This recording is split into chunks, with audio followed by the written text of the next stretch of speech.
नमस्कार and welcome you all to DRX mentor. मैं हूं डॉक्टर जैन। प्रीवियस वीडियोस में हमने डिस्कस किए थे जनरल फार्माकोलॉजी के एमसीक्यूज। हमने डिस्कस किए थे इंट्रोडक्शन पार्ट से, route of drug administration part से, फार्माकोकाइनेटिक फार्माकोडायनेमिक पार्ट से, और हमने डिस्कस किए थे क्लिनिकल फार्माकोलॉजी जैसे कि क्लिनिकल ट्रायल से रिलेटेड एमसीक्यूज। यदि वो अपने वीडियो नहीं देखे हैं तो मैं उनकी लिंक डिस्क्रिप्शन में प्रोवाइड करा दूंगा, वहां से जाके आप देख सकते हैं। अराउंड 40 to 55 क्वेश्चंस मैंने वहां पर सॉल्व किए हुए हैं, उनके साथ और अदर क्वेश्चन भी सॉल्व किए हुए हैं। सो वो आप देख सकते हैं, जो कि आपको आने वाले एग्जाम में, जैसे कि आरआरबी फार्मासिस्ट के एग्जाम में, आपको पता है कि ये रेलवे की फार्मासिस्ट की जो वैकेंसी है वो आने वाली है जुलाई में, तो उसमें डीएसएसबी फार्मासिस्ट में और अपकमिंग ईएसआईसी फार्मासिस्ट में आपको हेल्पफुल होने वाले हैं। तो चलिए स्टार्ट करते हैं।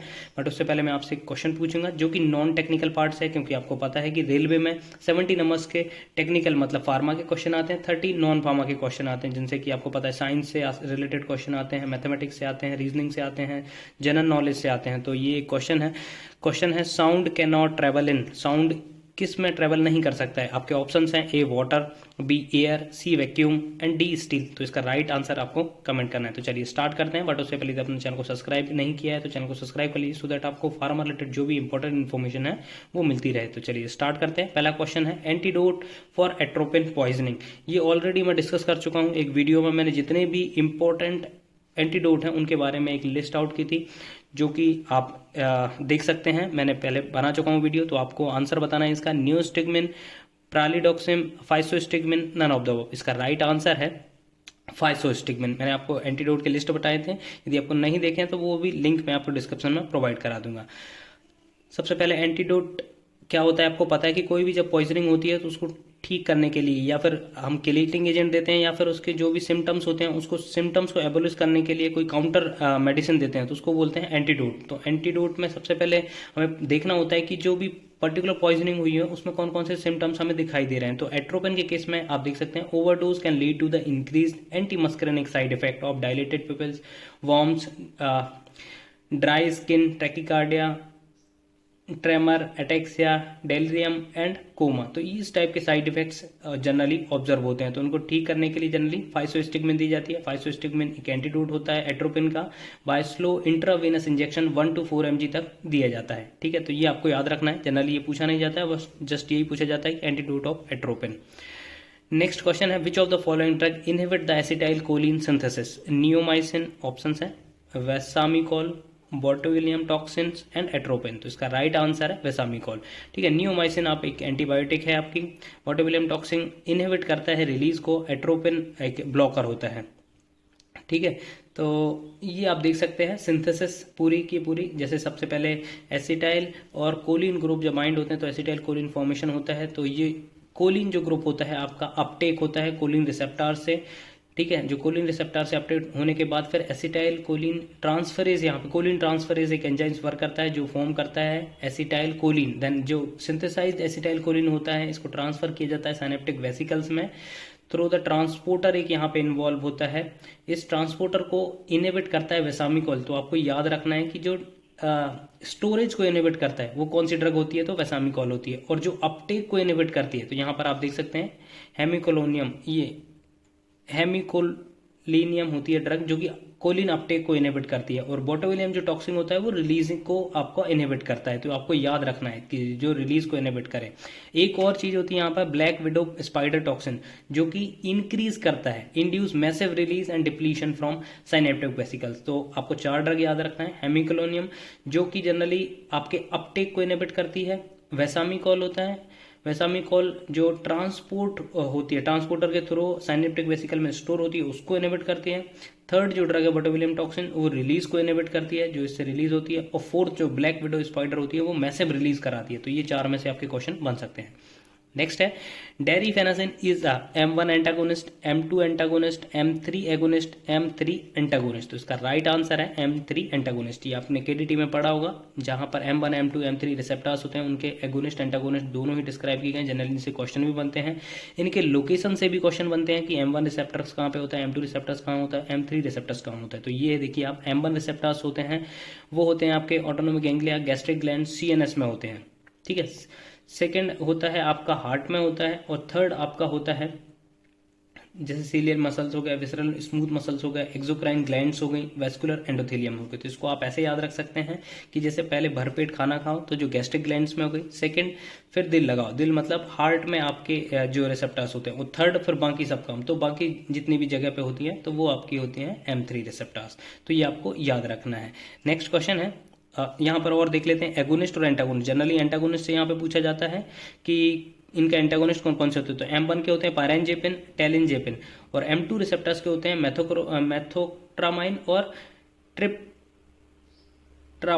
और M3 रिसेप्टर्स के होते हैं सोलिफेनासिन, डेराफेनासिन। तो ये आपको याद रखना है, ये एंटागोनिस्ट होते हैं। एगोनिस्ट के भी नाम आप याद रख सकते हैं, जैसे ऑक्सोट्रेमोरिन, और जो M2 का होता है मैथाकोलिन होता है, और M3 होता है बेथानिकोल होता है।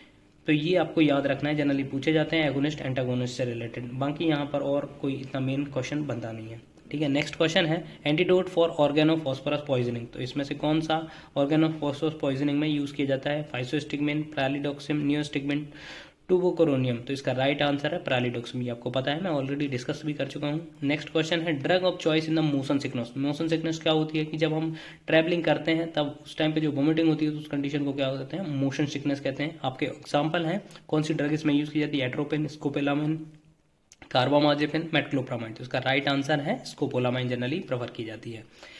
नेक्स्ट है CMP is an example of neuro hormone, neuro modulator, neuro mediator, neuro transmitter. तो इसका राइट आंसर है न्यूरो मॉड्यूलेटर। न्यूरो हार्मोन्स क्या होते हैं, जो कि केमिकल डायरेक्टली ब्लड में रिलीज किए जाते हैं।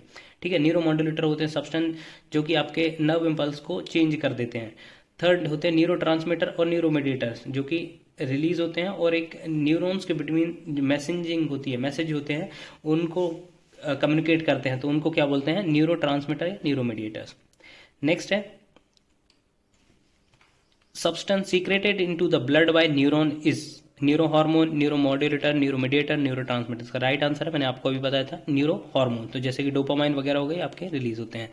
नेक्स्ट है idiosyncrasy is a which type of adverse event. Predictable, type A augmented reaction, B unpredictable, type B reaction, C A and B, D none of the of. इसका right answer है unpredictable. क्यों, इसके दो type के होते हैं आपको पता है। एक टाइप 1 जो होता है मैकेनिज्म से रिलेटेड होता है, जो कि नोन होते हैं और जनरली ट्रीटेबल होते हैं।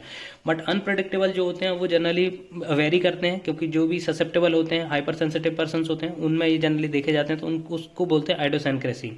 ठीक है, it is a genetically determined abnormal reactivity to a chemical. The drug interact with some unique features of the individual not found in majority of the subject and produce uncharacteristic reactions.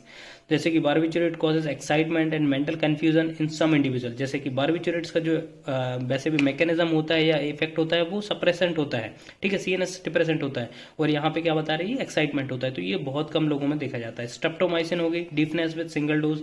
ठीक है, वैसे और vestibular toxicity नहीं होती है, but streptomycin की individuals में देखा जाता है यदि जिनमें कुछ जेनेटिकली थोड़ी एबनॉर्मलिटी होती है। तो ये आप याद रखिएगा कि अनप्रेडिक्टेबल टाइप होती है। प्रेडिक्टेबल में जनरली क्योरेबल होती है। ठीक है, उसके मॉलिक्यूलर मैकेनिज्म से रिलेटेड होते हैं। नेक्स्ट है Uppsala monitoring centre located at, कहाँ पर होता है, न्यूयॉर्क में, जिनेवा में, स्वीडन में, न्यू दिल्ली में। तो इसका राइट आंसर है स्वीडन में। तो इसका एक मैं पूछूंगा कि WHO का जो सेंटर है वो कहाँ पर है, तो वो आपको कमेंट करना है।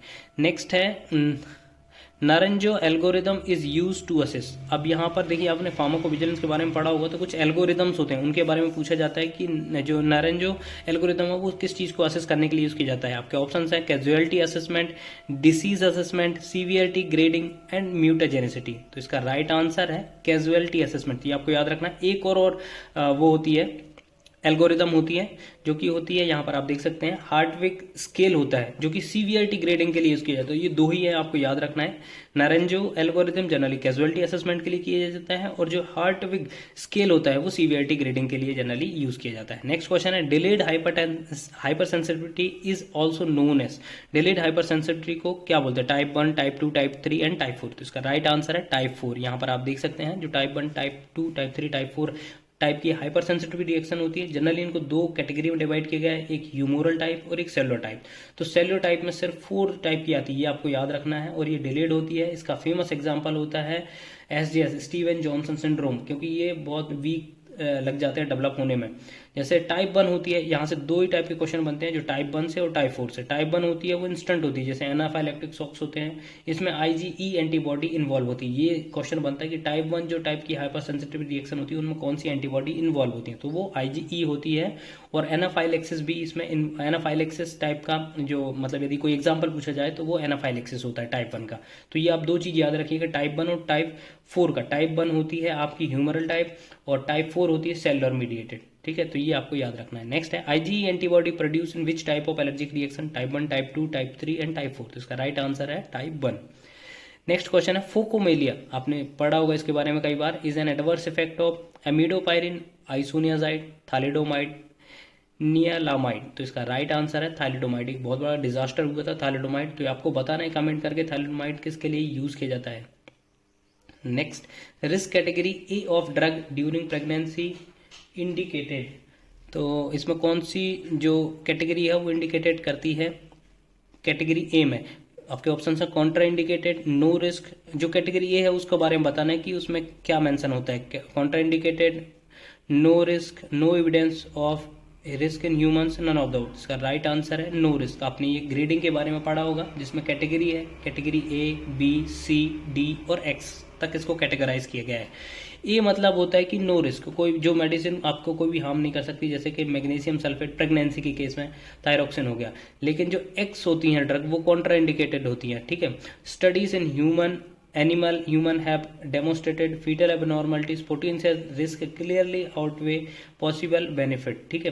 तो जब बहुत ज़्यादा साइड इफेक्ट्स मतलब ऑलरेडी एनिमल स्टडीज और ह्यूमन में देखे जाते हैं तो उनको कैटेगरी में, एक्स कैटेगरी में इंक्लूड किया जाता है। उनको प्रेगनेंसी की कंडीशन जनरली यूज़ नहीं करना चाहिए। जो एक कैटेगरी के लेवल की होती हैं उनको यूज़ कर सकते हैं क्योंकि उनका एडिक्यूट स्टडी हो चुकी होती हैं और कोई भी उसमें एबनॉर्मलिटीज फीटस वगैरह में नहीं देखने को मिली हैं, तो उनको कैटेगरी ए में रखा जाता है। कैटेगरी बी में no evidence of risk in human, C में होता है risk can not be ruled old. But आपके जो क्वेश्चन बनेंगे दो से बनेंगे, एक्स से और ए से, क्योंकि ए में कोई भी आपका नो रिस्क होती है और एक्स में कॉन्ट्राइंडिकेटेड होता है। नेक्स्ट क्वेश्चन है drug induced disease is also called as acute toxicity, iatrogenic, chronic toxicity, mutagenicity. तो ये ऑलरेडी क्वेश्चन पूछा जा चुका है फार्मासिस्ट एग्जाम में कई बार। तो ड्रग इंड्यूस डिसीज को क्या बोलते हैं, एट्राजेनिक ड्रग बोलते हैं, एट्राजेनिक डिसीज बोलते हैं।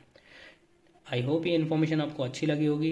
ये MCQs आपने अटेम्प्ट किए होंगे। यदि आपको आप खुद भी मेजर कर सकते हैं कि कितने क्वेश्चन आपके सही हो रहे हैं, उसके बेसिस में आप आपका असेसमेंट भी कर सकते हैं कि आपकी प्रिपरेशन कितनी चल रही है। तो आई होप ये इन्फॉर्मेशन आपको अच्छी लगी होगी। अच्छी लगी तो प्लीज़ चैनल को सब्सक्राइब करिए, वीडियो को लाइक करिए, शेयर करिए एंड कमेंट करिए। Thank you.